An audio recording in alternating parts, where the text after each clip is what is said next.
జై శ్రీకృష్ణ. 9వ శ్లోకం.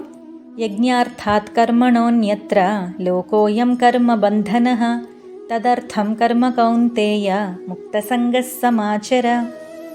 అంటే ఈశ్వర ప్రీతి కోసం కాకుండా ఇతర ప్రయోజనాల కోసం చేసే కర్మ వల్ల కర్మార్హత గల మానవుడు బంధానికి లోనవుతున్నాడు.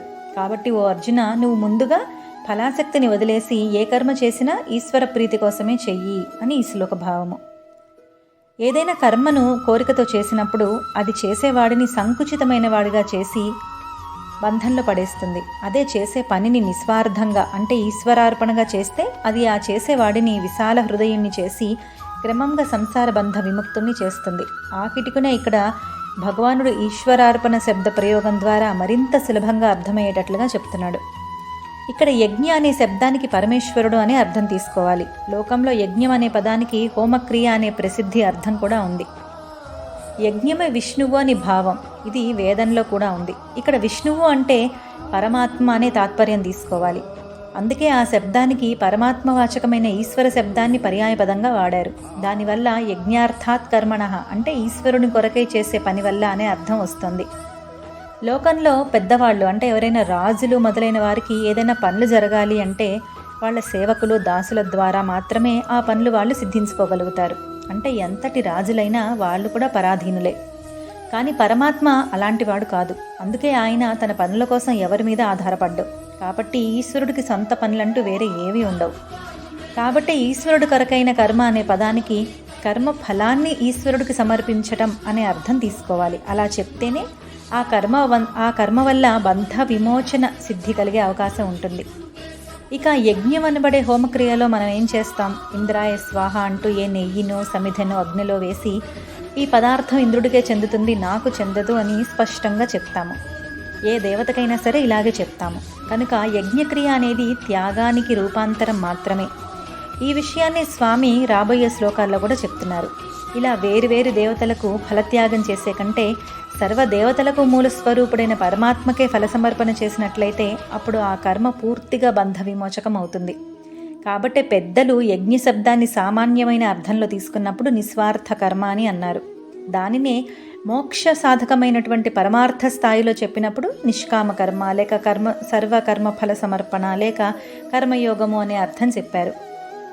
అందుకే భగవానుడు నీకు ఫలాపేక్షరహితమైనటువంటి ఈశ్వరార్పణ బుద్ధితో కూడిన కర్మయోగ మార్గమే శరణ్యము అని నిశ్చయించి మార్గదర్శనం చేస్తున్నాడు.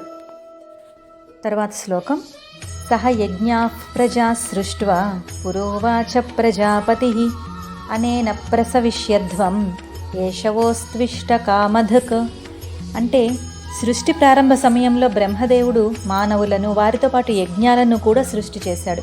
ఈ రెండిటిని సృష్టి చేసిన తర్వాత ఆయన మానవులతో, ఓ మానవులారా, ఈ యజ్ఞాలను మీరు ఉపయోగించుకొని మీ మానవ జాతిని వృద్ధిపరచుకోండి.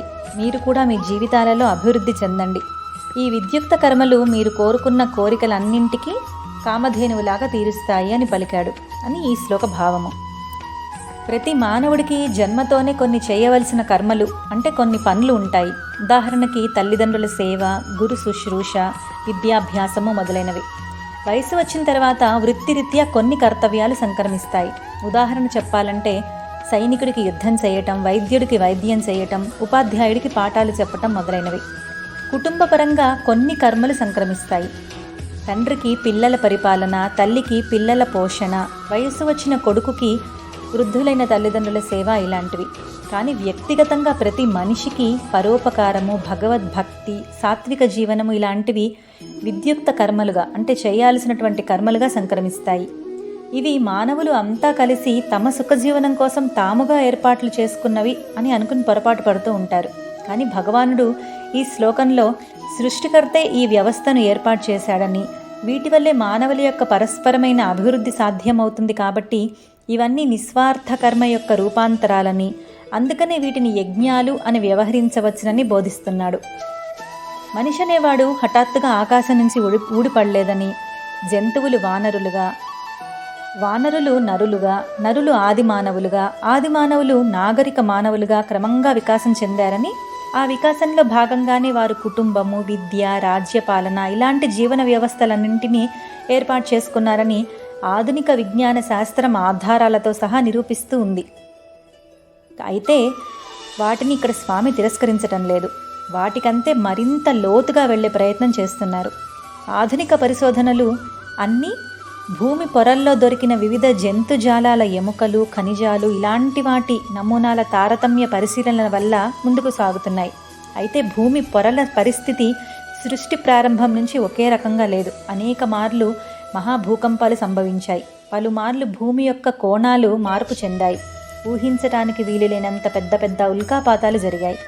ఇలాంటి అనేక ఉపద్రవాల వల్ల సృష్టి ప్రారంభ దినాలలో సాక్ష్యాధారాలు ఈనాటి మన వైజ్ఞానికులకు అందే అవకాశమే లేకుండా పోయింది.